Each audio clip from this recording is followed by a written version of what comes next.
I still smell it, even now. Not the smell of death. Death is metallic, sharp, like a copper penny on the tongue. No, this was the smell of wet clay and ancient, rotting cedar. It was the scent of things that have been forgotten by the sun for 1,000 years. My name is Silas, and I used to believe that the world was built on logic. I thought that if you followed the blood, you found a man with a knife. I was wrong. Sometimes you follow the blood and you find a necessary evil. It started in the Oak Haven outskirts. 3 bodies in 3 weeks. The police called them surgical, but they weren't. Surgeons fix things. Whoever did this, whoever was carving these people, was harvesting. The 3rd victim was found in a crawl space beneath an abandoned Methodist church. I shouldn't have been there. I was just a freelance crime scene cleaner. The guy who scrubs the human out of the carpet after the yellow tape comes down. But the lead detective, Miller, was a friend. He looked like he'd aged a decade in a single night. "Don't look at the face, Silas," he whispered, his voice cracking. "Just look at the floor."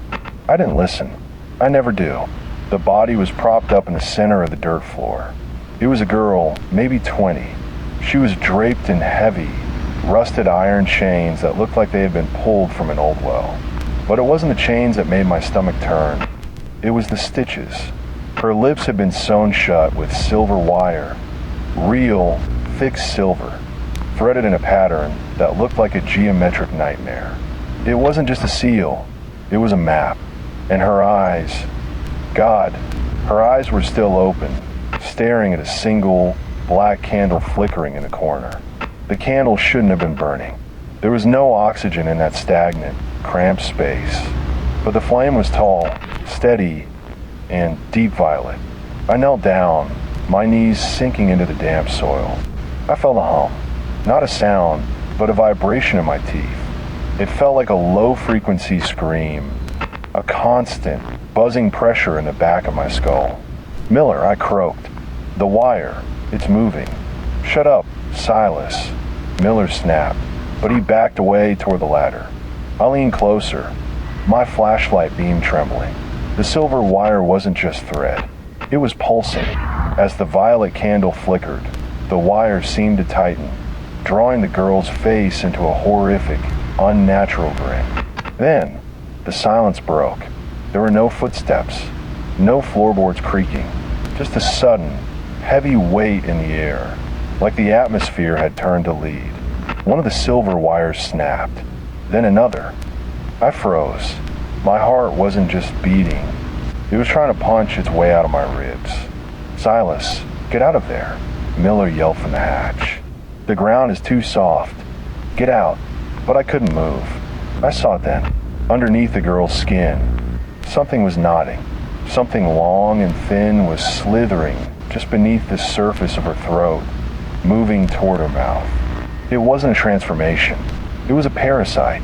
Her jaw unhinged, not because of magic, but because the bone had been snapped from the inside. The last silver wire tore through her flesh, and her mouth fell open, not to reveal a tongue, but a mass of writhing, pale white roots. They poured out her throat, hitting the dirt with a heavy thud, reaching for me like starving fingers. I scrambled backward, my hands clawing at the loose earth.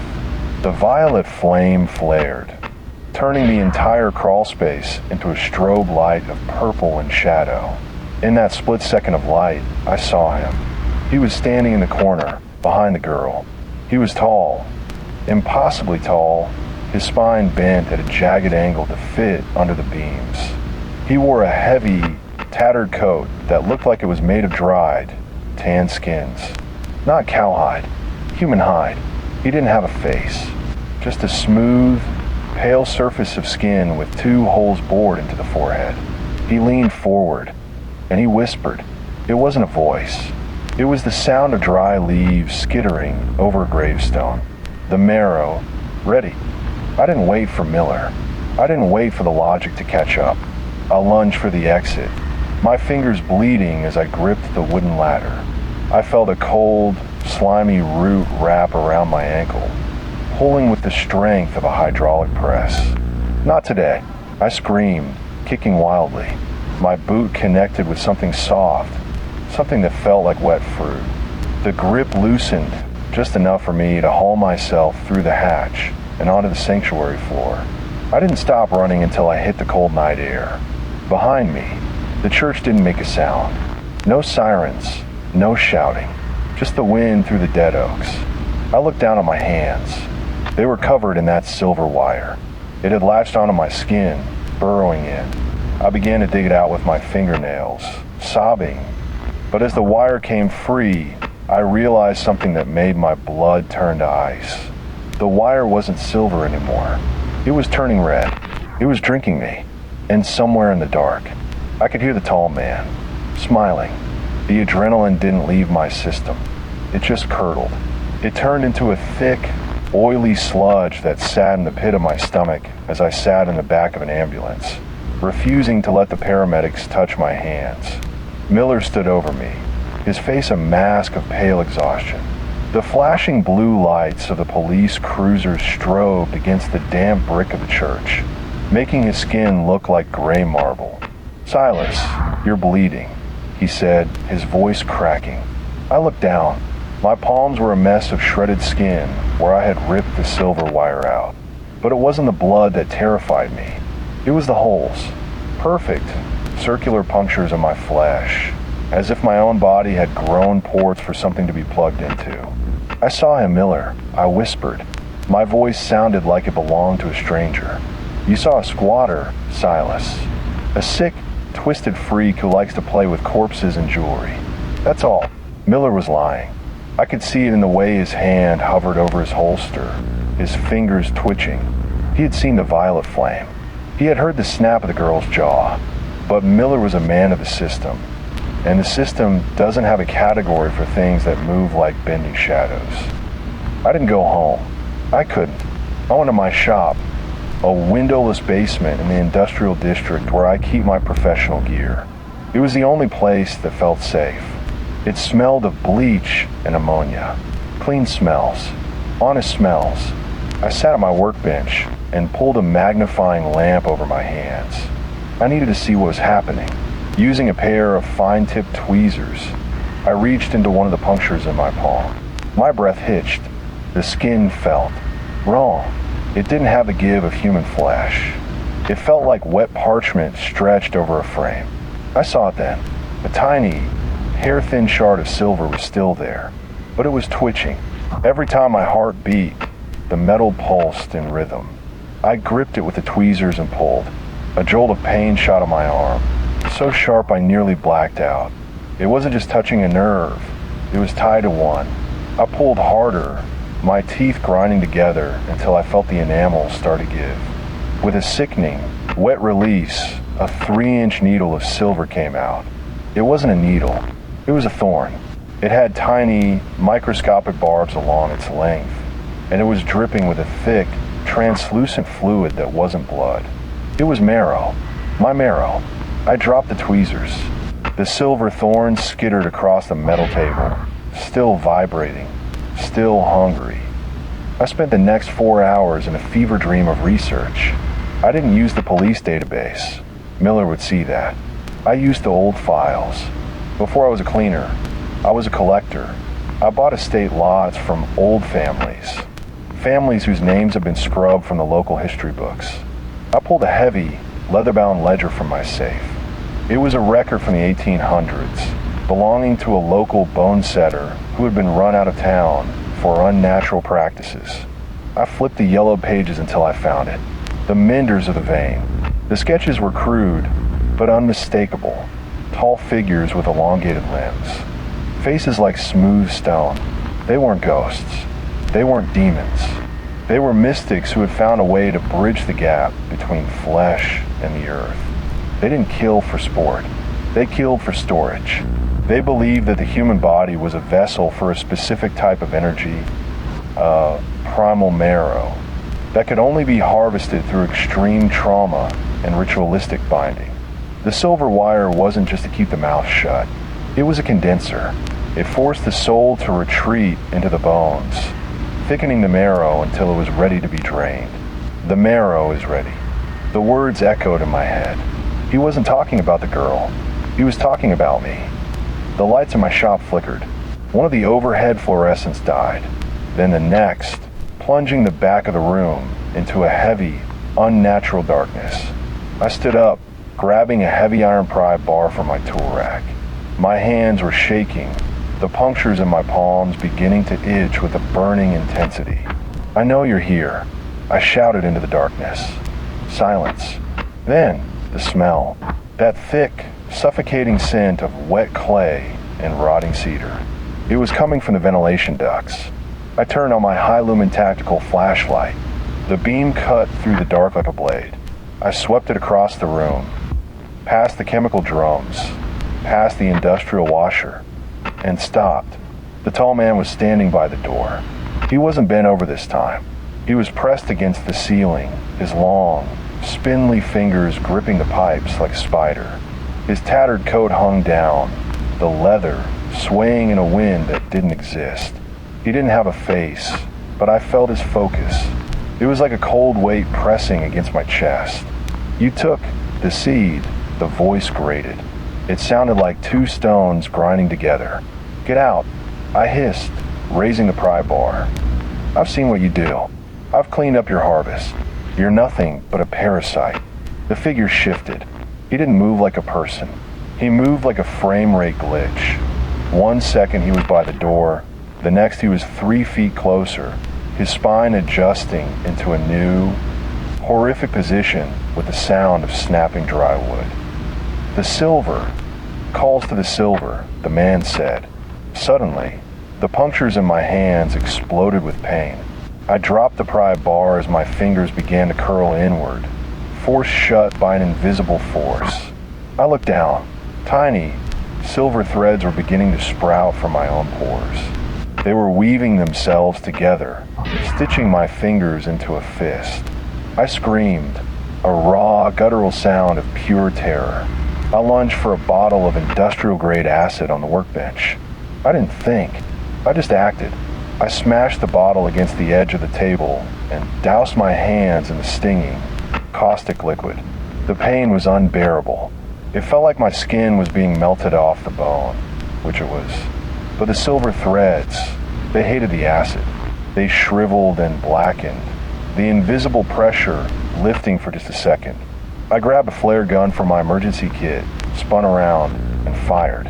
The magnesium flare hit the tall man square in the chest. There was no explosion. The flare just sank into his tattered coat and burned with a blinding, white light. For a moment, I saw what was under the coat. It wasn't a body. It was a scaffolding of bone and silver wire. Thousands of threads, all woven into the shape of a man, holding together a core of pulsing, violet light. He staggered back, the white light of the flare illuminating the basement in horrific detail. He wasn't dying. He was irritated. He reached in his own chest, plucked the burning flare out with his bare fingers, and crushed it. The room went black. "You are messy," the voice whispered right in my ear. I felt a cold, sharp needle press against the back of my neck. "I will have to re-stitch you." The needle, it didn't just pierce the skin. It anchored. I felt my spine lock, a sudden, electric rigidity that traveled from the base of my skull down to my heels. My muscles weren't mine anymore. They were being pulled by invisible strings, tightened, until I felt my ribs begin to groan under the pressure. "Stop," I wheezed. My lungs felt like they were filled with wet sand. The tall man stood behind me, his presence a cold, static hum that made my teeth ache. I could feel his fingers, long, impossibly thin needles, hovering just millimeters from my jugular. "The marrow is stubborn," the voice grated. It sounded like the grinding of tectonic plates. "It clings to the bone. It needs to be invited out." I didn't think. I couldn't. Thinking was a luxury for people who weren't being turned into a human marionette. I reached for the one thing I knew was on my workbench, the heavy-duty industrial degreaser. It was a base, caustic and slippery as hell. I knocked the gallon jug over with my elbow. The blue liquid flooded the metal table, splashing over my bound hands. The silver threads, those twitching, parasitic wires, reacted violently to the chemical. They began to shrivel, their grip loosening just enough for me to feel my fingers again. I didn't wait. I slammed my head backward. My skull collided with the smooth, hard surface of his face. It didn't feel like hitting skin. It felt like hitting a marble gravestone. The impact sent a white-hot flash through my vision, but the tall man staggered. The needle in my neck ripped free with a sickening, wet release. I tumbled off the stool, my boots sliding in the spilled degreaser. I scrambled toward the basement stairs, my breath coming in jagged, desperate gasps. "Miller!" I screamed, knowing full well the detective was miles away at the precinct. I just needed the noise. I needed to feel like I wasn't alone in this tomb. I hit the stairs. 1, 2, 3. A heavy, wet weight slammed into the wooden steps behind me. I didn't look back. I knew what it was. The tall man wasn't climbing. He was folding himself upward, his limbs snapping and resetting like a broken umbrella to compensate for the narrow space. I burst through the basement door into the rainy night. The air hit me like a physical blow. It was cold, sharp, and smelled of ozone. I ran. My shop was in the middle of a graveyard of rusted shipping containers and rotting warehouses. No one was here to help. No one was here to hear. I reached my truck, an old, beat-up black pickup. My hands were slick with blood and degreaser, fumbling with the keys.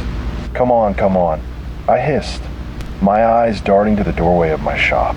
The tall man emerged. He didn't run. He walked with a sickening, rhythmic jerk, his tattered coat flapping like the wings of a dying crow. Every step he took left a footprint of silver, a shimmering, oily residue that seemed to smoke against the wet asphalt. The key turned. The engine roared to life. I slammed the truck into reverse, just as a long, pale hand shattered the driver's side window. Glass sprayed across my face like diamonds. I felt a cold grip tighten around my shoulder, the needles at the tips of his fingers sinking deep into my muscle. "Mine," the voice whispered through the broken window. I stomped on the accelerator. The truck lurched backward, tires spinning against the wet pavement. The tall man didn't let go. He was dragged along the side of the truck, his feet skidding, his body twisting at angles that would have turned a human being into a pile of splintered bone. I swung the steering wheel hard to the right. The side of the truck slammed into a rusted shipping container with a deafening, metallic impact. The vibration traveled through the chassis and into my teeth. The tall man was pinned between the metal wall and the truck. The sound was unmistakable, the sound of his bones snapping. It wasn't the sound of calcium breaking. It was the sound of heavy gauge wires snapping under tension. The grip on my shoulder vanished.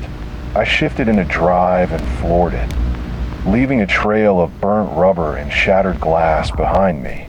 In the rearview mirror, I saw him. He was standing in the middle of the road, his body bent almost double, his long arms hanging limp. He wasn't dead. He was calibrating. I drove for an hour. I didn't head for the police station. If I showed up covered in blood, screaming about a wireman, Miller would put me in a psych ward. And that was just a cage for the tall man to harvest me in. I headed for the old quarry. It was a scar in the earth, 300 feet deep, filled with stagnant green water and the skeletons of abandoned machinery. It was the only place I knew where the earth was open and where the menders of the old books used to gather. If I was going to die, I was going to die on my terms. I pulled the truck into a thicket of pines overlooking the pit. My shoulder was thumping with a dull, rhythmic ache. I pulled back my shirt. The punctures weren't just bleeding anymore. They were turning black. The skin around the holes was hardening, becoming smooth and gray, like the tall man's face. He hadn't just tried to kill me. He had inoculated me. I sat in the dark cabin of the truck, the rain drumming on the roof. I pulled out the old ledger from the passenger seat. My hand was shaking so hard I could barely turn the pages. I found a section on the removal. To excise the stitch, one must use the cold iron. Not steel, not alloy, the old iron of the earth. It is the only thing the silver cannot digest. I looked at my tool bag on the floor. I had a set of antique iron wrenches, heavy, rusted things I'd found in a farm sale years ago. I took the largest one. I took a lighter. I didn't have any anesthetic. I only had the rage of a man who refused to be a harvest. I heated the tip of the iron wrench until it glowed a dull, angry orange. The smell of the butane was sharp, biting. "Do it, Silas," I whispered to the empty truck. "Do it." I pressed the glowing iron against the first puncture on my shoulder. The scream that left my throat didn't sound human. It was a jagged, high-pitched wail that tore through the quiet of the woods. The smell of burning flesh filled the cab, but underneath it was a high-pitched SISS. The silver wires inside my muscle were rejecting the heat. They writhed under the iron, trying to burrow deeper into my bone to escape the touch of the metal. But I didn't stop. I pressed harder, gritting my teeth until my gums bled. I felt something shift inside my arm. A heavy, metallic weight began to slide, moving toward the surface. With a wet, sucking release, a coiled mass of silver wire erupted from the wound, blackened and dead. It looked like a clump of burnt hair made of lead. I slumped against the seat, sobbing, my vision swimming in oily spots. But I wasn't alone. The drumming on the roof changed. It wasn't rain anymore. Something heavy had landed on the cab of the truck. The roof began to bend inward, the metal groaning as a heavy weight pressed down.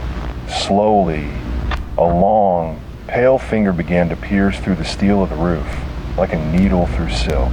"Silas," the voice whispered from above. "The iron only makes the marrow spicier." The roof of the truck didn't just dent, it yielded. The sound of steel being pushed past its structural limit was a slow, agonizing groan of protest right above my ears. The pale, needle-like finger that had pierced the roof began to drag. It carved a jagged line through the metal, moving toward the center of the cab. I watched, paralyzed, as a second finger joined it, then a third. They peeled the steel back as if it were nothing more than wet cardboard. I didn't wait for him to finish opening his can. I grabbed the heavy iron wrench, still dangerously hot from the lighter, and shoved the door open. I tumbled out into the mud, the cold rain instantly soaking through my shirt, stinging the fresh, blackened burn on my shoulder. I didn't look back. I ran for the edge of the quarry. The ground was a treacherous mix of loose gravel and slick clay. My boots slid with every step, my heart hammering against my ribs like a trapped bird. Behind me, I felt the truck rock on its suspension as a heavy weight shifted. Then, the wet impact of something hitting the ground behind me. I reached the rusted crane at the edge of the pit. It was a skeletal remain from decades ago, a tower of iron and cable that leaned precariously over the 300-foot drop. I climbed. My hands screamed in protest as I gripped the cold, rusted rungs of the ladder. Every movement sent a ripple of agony from my shoulder down to my waist. I could feel the silver seeds still inside me, responding to the tall man's proximity. They were thumbing against my skin from the inside, trying to reach their master. "Silas." The voice didn't come from the ground. It came from the wind.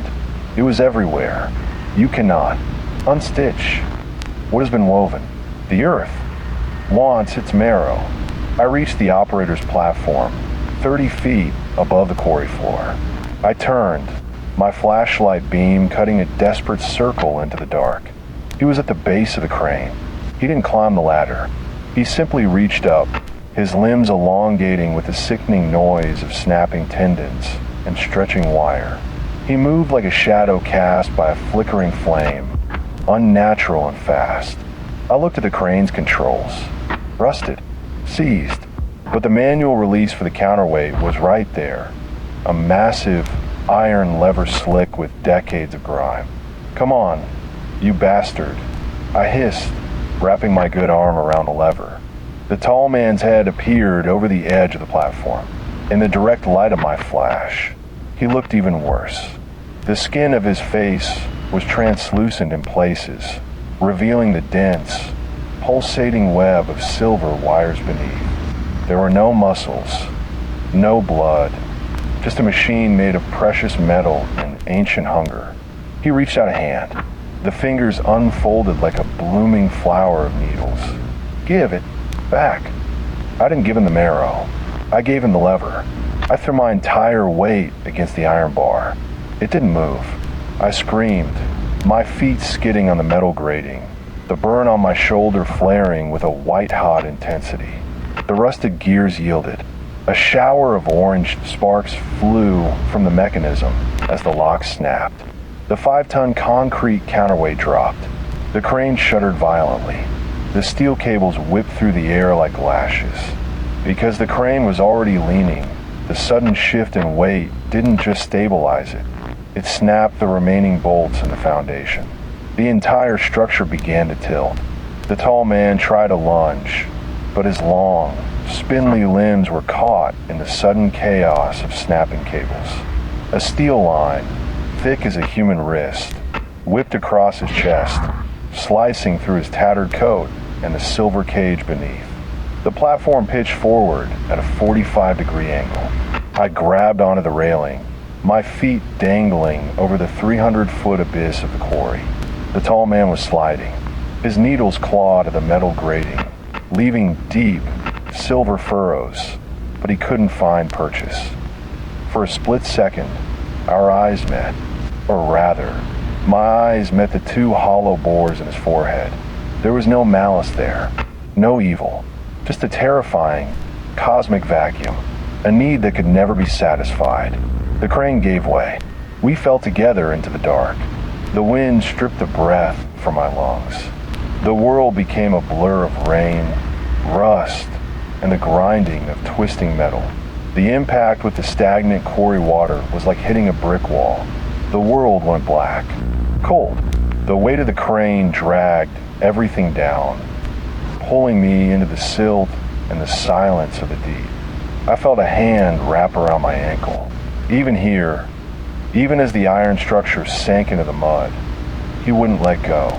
The silver wires in my own body began to glow with a faint, violet light, responding to the master's touch in the crushing dark of the water. I struggled, my lungs burning. I reached into my belt. The iron wrench was still there. I didn't try to swim. I didn't try to escape. I leaned into the dark, and I drove the rusted iron tool straight into the center of the tall man's hollow forehead. The water didn't muffle the vibration. It carried it. When the iron wrench pierced that smooth, marble-like skin, there was a tremor that shook my very bones. It wasn't a physical noise. It was a rejection. The silver wires throughout the tall man's body began to thrash, turning the water around us into a frothing, metallic whirlpool. I felt the grip on my ankle tighten, then shatter. The tall man's form began to unravel. Without the seed to hold the structure together, the silver threads that made up his being were at the mercy of the water and the iron. They coiled and snapped, drifting away like dying eels into the blackness of the quarry floor. I kicked until my legs felt like they were made of lead. The surface seemed a mile away. The violet glow below me was fading, sinking deeper into the mud along with the wreckage of the crane. I broke the surface, coughing up lungfuls of oily, stagnant water. The rain was still falling, but the air felt empty. The pressure in my skull, that constant, buzzing hum, was gone. I dragged myself onto a shelf of jagged rock at the edge of the water. I lay there for a long time, watching the ripples settle over the spot where the crane had disappeared. I looked at my hands. The punctures were still there. They were scarred, ugly things that would never truly heal.